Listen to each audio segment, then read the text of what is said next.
Ethan Miller believed in love. He believed that people were loyal, that promises meant something.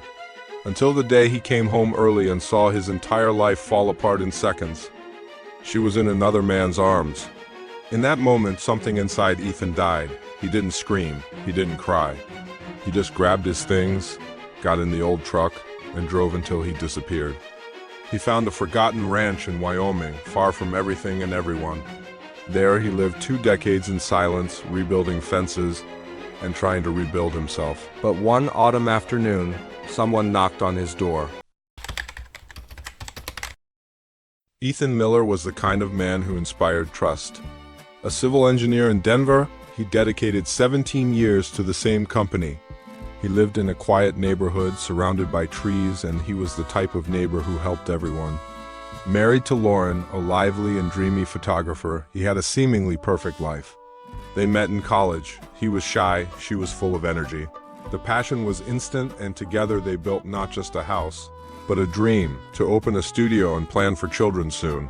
On Sunday mornings, the smell of coffee filling the house, the soft sound of Lauren's camera, and their shared laughter made Ethan believe that love really lasted. His friends envied him, and he felt blessed. But like most stories that seem solid, Ethan's had invisible cracks. Lauren had started to change, shorter laughs, distant looks, and long trips for photo shoots. Ethan noticed, but he preferred to deny it. After all, no one wants to believe that love can turn into a lie so quickly. Until the day when the truth imposed itself cruelly. That day was still distant, but Ethan already felt the warning, like something inside him knew that the world he'd built was about to fall apart. Life in Denver followed its rhythm, but the couple's flame was fading. Ethan believed that just one more summer together would be enough to rekindle what they had. He had no idea that this same summer would become the last before disappearing completely. In the end, no one notices the exact moment when love turns into silence.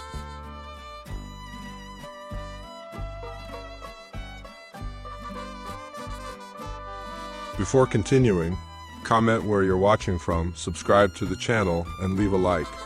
It makes a difference for me to keep bringing these stories to you. What Ethan's about to discover, you'll know now. The day started like any other. Ethan left early for an important construction site, the sun rising between Denver's buildings while he mentally reviewed calculations and deadlines. On the way, a strange feeling bothered him, like something was warning him that this day wouldn't be ordinary. By coincidence, the meeting was canceled. He decided to go home early, imagining surprising Lauren with flowers and her favorite coffee. When he opened the door, the sound of the radio filled the silence. But there was something different in the air, muffled laughter and the rustling of fabric. Ethan called her name. No answer. He went up the stairs slowly, his heart racing without understanding why. When he opened the bedroom door, the world collapsed. Lauren was there, with Adam, his best friend since childhood, the same man who'd been his best man at their wedding. For a moment, time seemed to stop. She tried to cover her body, stammering excuses, but nothing mattered. Ethan didn't scream. He just looked at her, eyes watery and empty. Everything he knew was over. In the following days, Lauren tried to explain. She said it was a mistake, that it didn't mean anything, but Ethan knew. Betrayal is never an accident, it's a choice. He left the house, sleeping at the office for weeks, until he was consumed by exhaustion.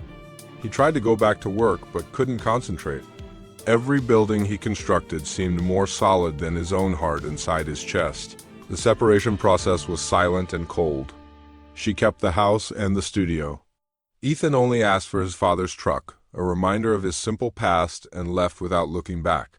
On his last night in Denver, while driving through the deserted streets, he saw his city for the last time in the rearview mirror. He promised himself never to love again, never to get attached again, never to believe again.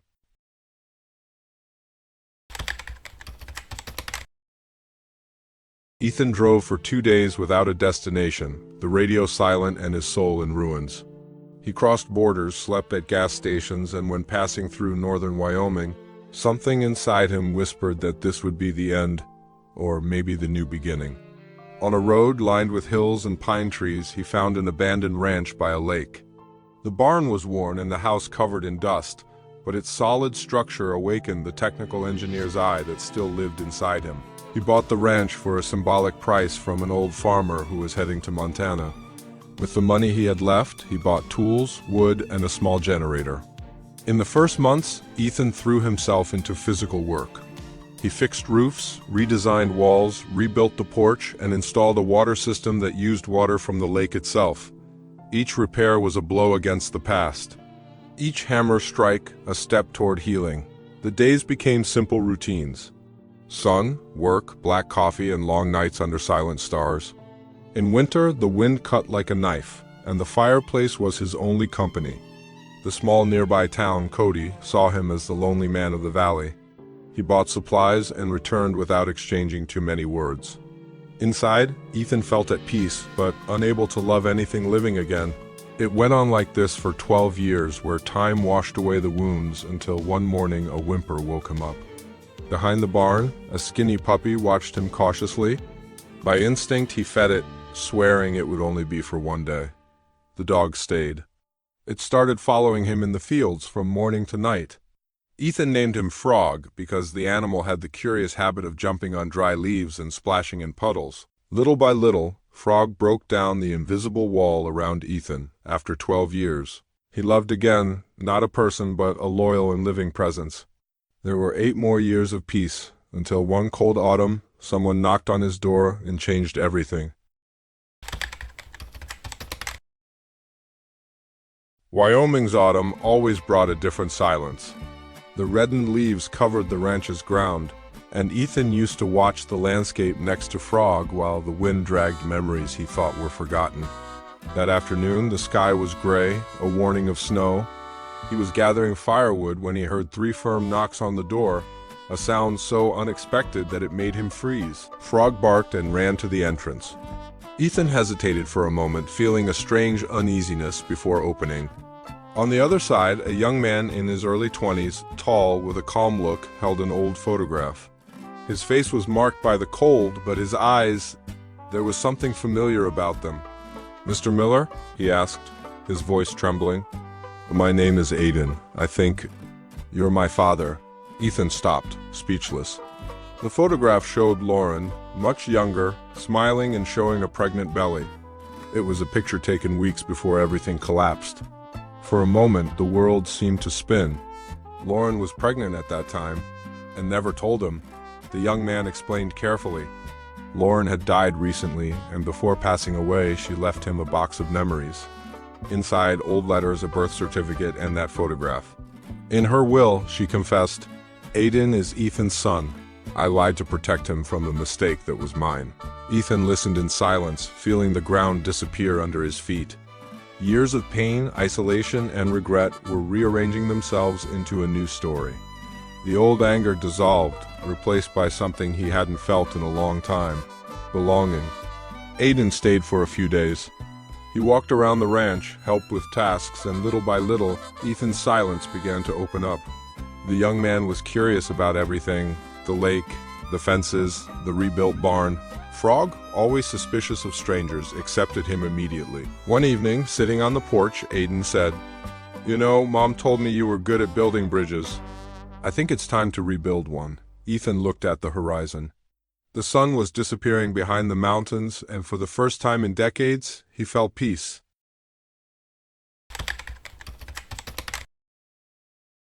That year's winter was the quietest Ethan had ever lived, but not the loneliest. For the first time in 20 years, there were voices on the ranch: laughter, conversations, stories exchanged between a father and son trying to recognize each other. Aiden was curious, patient, and seemed to have inherited his father's observant eye.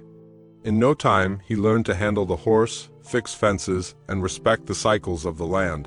The mornings, once marked by silence, now had the smell of fresh coffee, sounds of hammering, and Frog's barking circling them both. As days passed, Ethan began to realize what loneliness had taken from him: human warmth, the joy of sharing small things. Each gesture from Aiden, a question, help, a smile, built a new bridge over the abyss that betrayal had left. There were no big speeches or easy tears. Everything happened at the pace of rural life, silent and true. Sometimes, at nightfall, Ethan watched the young man throwing stones in the lake, just like he did when he arrived there. It was like seeing a lost part of himself being reborn before his eyes. Over time, Aiden revealed that he planned to study engineering, following in the footsteps of the father he'd never known. The news shook him in a way he didn't expect, not from pride but from gratitude. It was as if finally his story had a new beginning. At the beginning of spring, Ethan took his son to the top of the hill behind the ranch. He showed him the lands, the rebuilt barn, and the clearing where he used to sit and think. He only said, "All of this was my refuge. Now it can be yours." Aiden nodded silently. In that moment there was no past, hurt, or guilt. Just two generations united by something that distance and lies couldn't break, blood and forgiveness. Lauren passed away before she could apologize, but maybe it wasn't necessary. Life had taken care of poetic justice. Ethan found redemption, not through revenge, but through the love that was reborn in the form of a son. On the porch, with Frog lying at his feet, he watched the sunset and finally smiled. For the first time, he felt he was exactly where he was supposed to be. Time passed, and Ethan's life on the ranch found a new rhythm. Aiden visited frequently, helping with harvests and bringing a bit of youth's energy to that place that for decades had been just a refuge of loneliness. Frog, now older and slower, still followed every step, lying near the fireplace while father and son talked late into the night. Ethan was no longer the man who fled Denver looking for forgetfulness. He'd become someone who understood the true meaning of starting over. The pain of betrayal, once an open wound, was now a scar, a reminder that made him value the seconds of peace he'd earned. He understood that the isolation he believed was punishment was actually the necessary path to find himself again, and, as a result, the son that destiny had kept for 2 decades. One late afternoon, walking with Aiden by the lake that reflected golden tones, Ethan broke the silence. Sometimes life takes everything from us just to give us back what really matters. Aiden smiled, throwing another stone in the water. The sound of the soft impact echoed through the valley as if sealing a cycle. Hard at peace, Ethan realized there were no more ghosts, just the present, calm, and the promise of a different future. That same sunset, he felt something he'd forgotten for a long time. Pride. Pride for having survived, for having rebuilt himself, for having found love in the middle of abandonment. And above all, pride for not having become bitter. And now, as the mountains hide under the light of the day's last hours, I ask you, from where in the world are you watching this redemption story?